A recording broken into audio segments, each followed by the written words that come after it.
everybody, and welcome to another auction not included tutorial. And this particular tutorial is how to build an SPOM, a SPOM, or a self-powering oxygen module. This is basically after you use the algae algae-based oxygen production. This is basically the next and quote-unquote last step in your oxygen production. This is what you want to basically ensure your colonists' never-ending survival. The only thing that a SPOM needs is water, which I'm grabbing currently from all the way over here. This is my water supply. If you look at it, you can see, you know, we have like lots of water go over here. Each map that you're playing will have, you know, cooled steam vents. It'll have water geysers, maybe salt water geysers. You will kind of have to see what you have, but you will have continuous water supplies. So you just want to tap into those water supplies. Use a gold amalgam pump if you're using, you know, like cool steam vents or steam, like not steam vents, because steam vents are really hot, but cool steam vents and water geysers and salt water geysers and all that sort of stuff. You want to use gold amalgam, and then your pump should kind of function like basically just forever. I'm pumping it all the way over here, so that's the only thing that we really need for this to work. Well, like resource wise, we will need for all of this to work, you will need to have certain research things that you need to do. You need to research you know, like pumping. You will need to research that. We need to research liquid pumping. I currently can't show you because we need to cheekily build a couple of research stations real quick, because otherwise it won't let me show you, because the game is evil like that. So what you want for this to work, ta-da, you will need plumbing. Very important. You will need plumbing, because if you don't have plumbing, then you can't filter things. Like you can't pump, you know, you can't pump the water that you need. You will need filtration because you need the gas filter. You need air systems because you will need the electrolyzer. You will need to obviously research a ventilation, and you will want to research later on, unless you're using the infinite gas storage that I showed you in my other tutorial. I'll put a link somewhere on the screen so you can click that if you don't know how to do that. If you want to not use things like that and you want to use only in-game things, then you want to also research HVAC all the way up to here, because you will need the gas reservoir, because you will produce excess hydrogen with this setup. You also want to research eventually technically brute force refinement, because we are currently using smart batteries and some automation wires. Obviously you need electricity stuff done, and you need to do all the way actually to advanced power regulation, because you need the hydrogen generator for this. So this is not something that you can build like on the first day, but this is what you should build once you've gotten up to 5 duplicants on the algae way of making oxygen. After 5 duplicants, because you can easily sustain 5 duplicants on that. Once you're there and you want to grow your colony, that's what you do. That's when you do all the research, and that's when you build this thing that we want to build right now, because one electrolyzer will happily sustain 8 duplicants and will actually produce some excess oxygen. So you have a bit of time to research all of this, because as I said, you want smart batteries, ideally to not waste any hydrogen, and you want a little bit of automation because you want automation wire and things like that. So there's a little bit of research involved, but then you can build this. Don't be intimidated. I'm just showing you several different ways of doing this. This is a very basic SPOM. This is not a 100% efficient SPOM, but more like 90 something, but it doesn't involve much fiddling with automation. It doesn't involve, you know, breaking anything. This is super basic, and with that makes it so easy to use, right? Because you really only need the electrolyzer. You need 2 pumps, a gas filter, and the hydrogen generator, and then you're good to go. I have a few extra things here. just to show you a few things that you can do and how you can do that, how you can cool the oxygen that you're making. So as you can see, this is the basic setup. You just have the electrolyzer in the middle. So this is a 3x6 room. You don't want to make it too high and you don't want to make it too low because you want to remove the hydrogen. You will still get a little bit of gas overpressure on the electrolyzer. That's why this is not a 100% efficient setup, but it is efficient enough that you can easily math, okay, I can support 8 duplicants with this setup. I will never have to put any energy into this setup ever again once I've started it up. And I will always have a little bit of excess oxygen, and I will also make a little bit of excess hydrogen. So that's basically it. This is the super basic setup. It'll work.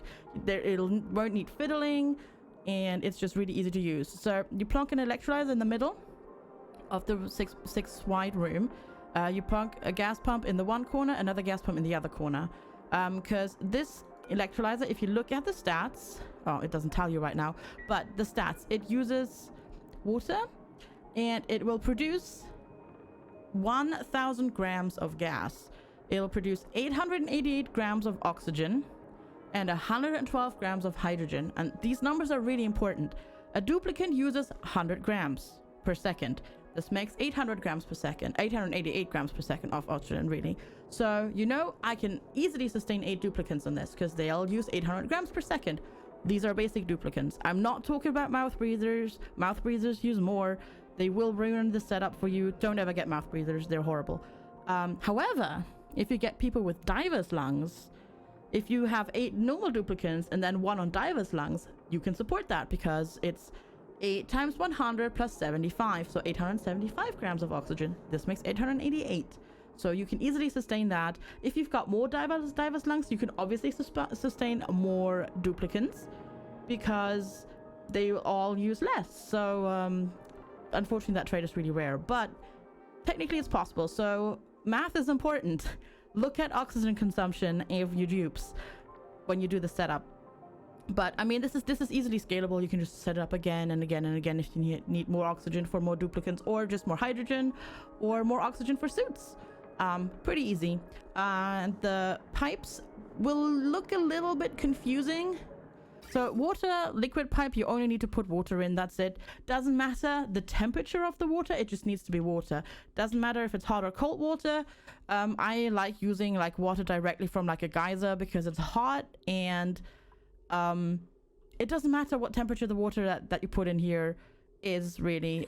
This will always heat up your oxygen anyways. You'll always get 60 to 70 degree hot oxygen out of this anyways, which is why we need to cool it down regardless. So that's basically just the easiest way of, so it doesn't matter what the water temperature is, you'll cool it in the end anyways. So don't be shocked by the ventilation overlay. It's actually really easy. There is several pipes going on, as you can see, but ignore all pipes that are not white right now. Just ignore them all. So only the white pipes right now matter, because the other one is a different thing. This is the other loop, is the cooling loop. So the only pipes that are the only ventilation pipes that matter right now are these ones. So what are we doing?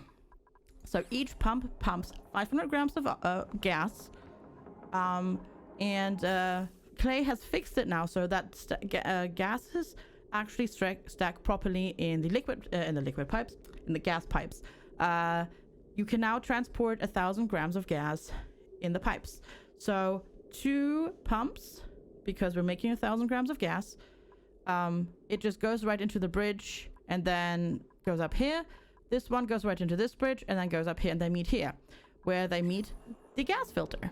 The gas filter is important because we need to separate oxygen and hydrogen, because you don't want to feed anything but hydrogen to your hydrogen generator, because if you do that, you'll have problems and it'll take wrong element damage and eventually maybe even gets destroyed. So this is the in. The orange on the gas filter is the filtered output. So what we're doing in there is we're filtering out the hydrogen. So the hydrogen goes, first of all, this way. Ignore the way up here. That's something that I'll explain in a second. So it goes here, jumps over that bridge, goes over here, jumps over that bridge, goes down here, jumps over that bridge, and then goes into the generator. Why am I chucking it into the generator? Well, we're making 112 grams of hydrogen, right? The hydrogen generator uses 100. So we have excess hydrogen. So this can power this quite easily.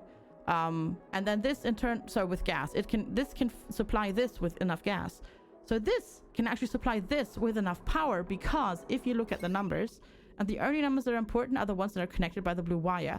We've got 120 plus 120, 240 plus 240, and another 240 is, drumroll, 720 watts. This supplies 800. So it will always make excess. So the battery in here will always fill up. I'm using smart batteries because smart batteries have less power runoff, they're more efficient, and they produce less heat. But obviously you need the research for it. And then we have the hydrogen generator connected to the smart battery, because we're producing excess power, so it would be a waste to just have this running continuously. You can totally do that in the end. It'll just waste some hydrogen, and hydrogen is precious. Hydrogen is really, really precious. Maybe not at the beginning, but later on, if you want to get into rocketry, hydrogen is very precious, because sometimes you're cursed with not having a hydrogen vent on your map, and then you will want excess. You want to collect all the excess hydrogen that you can. And then if you look at our automation overlay, you can see that I've actually connected this just to the smart battery. So basically the smart battery is like, yo, I'm full, turn off the generator. We don't want it to go on down all the way to 0, because then we'll get issues. So we'll set it to like 5 or something. That's totally fine. So yeah, basically the battery just says, yo, generator, I'm full, stop producing energy. And then it'll drain the battery. And then the battery will say, oh, I'm only at 5% of charge anymore, charge me. And then the generator will start up again. So yes, we will make excess hydrogen. We will still have excess hydrogen even after using this.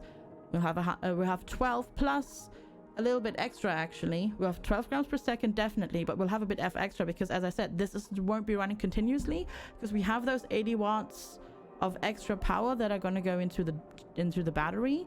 That is going to, save us some more hydrogen. So what are we doing? We are storing the hydrogen. I'm showing here the in-game, the supplied by game way of doing that. We're using a gas reservoir. As I said before, if you want to learn how to do the infinite gas storage, just refer back to my other tutorial. And so I use this though because just to show it. So basically, if you didn't know, bridges give priority in a line. So if I split something off like this line that leads to the generator will always get the hydrogen first. So hydrogen comes up this way, and it will always go here until this is all filled up. When this is all filled up up till here, and there's no more space for hydrogen down this line, it'll go up here into the extra storage tank. And then you can chain more storage tanks in here if needed, or you can just fill it. You can just have it fill the infinite gas storage if you want to. And that's basically the extra setup. And then obviously this is another out. This is the unfiltered out. So everything that is not hydrogen will go out this way, and that's just our oxygen. So we just chuck in our oxygen right down this way. The only thing that this setup needs is a little jump start by a dupe, because right now obviously there's no power in here. There's water here, but this can't run without power. So it needs a little bit of help. So let's go grab ourselves a duplicant. Hello, Lyra. How's it going? Good to have you. Please jumpstart our system. There she goes. So it's not doing too much right now, but there you go. Now this is on.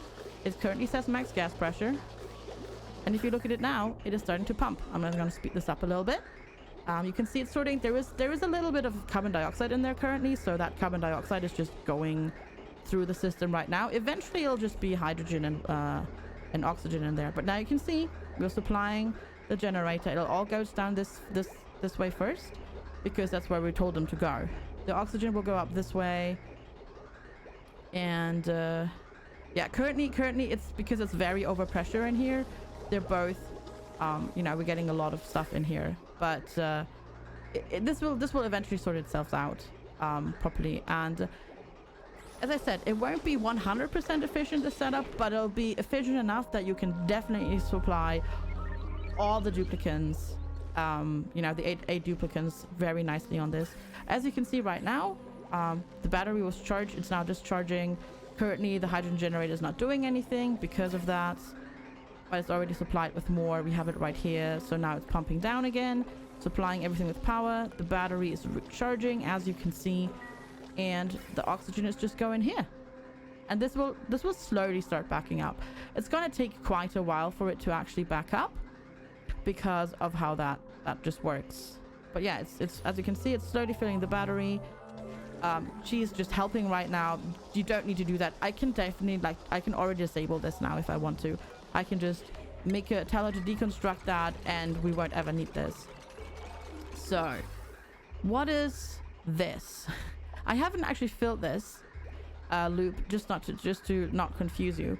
This yellow loop is basically just a cooling loop. So as I said, you will make extra hydrogen. You'll make 12 grams extra per second. So what can you do with those extra grams of hydrogen? You can store them, or once you've actually found one of these lovely things, the anti-entropy and thermonullifier, you can use them to cool your oxygen setup, because these lovely things use 10 grams per second of hydrogen. See where I'm getting at? You still will have excess of 2 grams, but one SPOM can power all of this, and this will delete heat, and it'll make it cold. As you can see, it's like getting colder in here currently. I filled this room with hydrogen, and it hasn't been running for very long. But you can see slowly the temperature is going down. We're on one, like, there we go. The temperature will slowly go down. Currently it's like 16 degrees. It's not very cold yet, but as you can see, the heat production, it says minus 80,000 DTUs per second. So as you can see, the temperature thing is 16.5. It's just gonna, like, get colder and colder and colder in here. If we check back later, it's gonna be even colder. I'm supplying it from over here right now. I also did not supply the loop. We could do that real quick right now as well. Just supply the loop. The loop needs actually a gas bridge, because right now it can't otherwise do that. Don't just ignore that right now. It doesn't matter that it's like flowing backwards right now. But this is basically how the cooling loop works. You put hydrogen in it. In here, this is a radiant gas pipe, the bright one. So this is where temperature exchange is facilitated. So the hydrogen in the pipe gets cooled by the hydrogen outside of the pipe, because that's being cooled by this. Then we have insulated pipe. Then it goes into here where we're making our oxygen right now, where it cools the oxygen that we're pumping out. As you can see, there you can see the temperature currently is not great. It's because the hydrogen is currently not cooled in the pipe, and it's also just started flowing through here, so it's going to take quite a while for it to cool it down. But it will eventually cool it down, because as you can see, like, their temperature is steady, hovering between like 53 and 60, but it's slowly going down now. We just need to fill the entire loop loop-de-loop with the hydrogen, and then that'll help and cool it down. Obviously this requires lots of extra hydrogen, so you might not want to do that depending on your map condition, because as I said, not everybody has a hydrogen vent. You might not want to do that. If you find one of these already, and you've got metal tiles already researched, you can literally just plonk your setup right next to this, and then just use metal tiles to cool this area down, because metal tiles are amazing at transferring heat properties. There you go. Thermal conductivity 60. That is amazing. So once this will cool down, we'll actually cool this area down over here as well. As you can see, it's slowly cooling down over here. It's going to take a little bit, but already here, it's already 2 degrees colder than over there on the right side. So if you found this and set this all up with the 5 duplicates that you have, you can just set it up like this if you wanted to. Just encase it in this, put some temp shift plates in the background just to help facilitate the temperature exchange, and then just plonk metal tiles down and do this. Obviously, this needs research as well. You probably just want to start with this. You can also then, what I usually do is when I don't have a cooling loop set up in base, I just grab the wheeze wards from the cold biomes, and then under or around the gas vents in my base, I just put a wheeze ward or two, because the oxygen that comes through the pipe right here is 44 degrees hot. That's a bit hot for your in-base thing. So you just set a wheezy there, and that'll help you, and that'll tide you over for sure until you can you know, get your thermal nullifier set up. So what is this thing? So this is a lovely little thing that you can do with release now that we've got buddy buds. So what is a buddy bud? Buddy buds are plants that give off a floral scent. You can't see that right now because there's mostly food poisoning in here, but this will produce germs eventually, floral scents. And just not doing it right now because it's so full of everything else. You can put them in here and then just pump the oxygen that's full with floral scent into your base, and then you'll have floral scent everywhere. Floral scent is great for duplicants because it gives them a morale bonus, unless you've got somebody with allergies. If you've got somebody with allergies, they're going to get stressed by this. So you want to think, and you want to not take people with allergies. Floral scent actually dies on oxygen, so you can't transport this, say, to your base down here all the way from up here. It'll probably die in the meantime, so you might want to put your buddy buds into spots where your duplicants walk through very often. So in front of the bathroom, in front of the bedroom, in front of the great hall and stuff like that, so they get that morale bonus there. Because if this gets transported over too long, it'll unfortunately die in the pipe. But it's something, if you can do a setup like this close to your base, it's definitely something that you can do. Because if you cool this setup, then the buddy bud will be okay as well, because it can only be up to 40 degrees. But if you actually set up a cooling loop that properly works and is actually cooled down properly, because right now this is not working because we're just trying to overfeed it and whatnot. But if you have a cooling loop that's actually flowing and it's cooling the air in here, it'll be cold enough for the buddy bud to be in there and happily supply the air with floral scent and make your duplicants very, very happy. And as you can see in here, it's already down to 14 degrees, so this works quite nicely as well. So yeah, that's self-powered oxygen modules. I hope you enjoyed it. I hope you learned lots. If you've got any questions, don't, comments below. Share this video, ask me more questions, comment what other tutorials you would like to see. Thank you so much for watching. I will see you next time. Have a good one. Take care. Bye bye.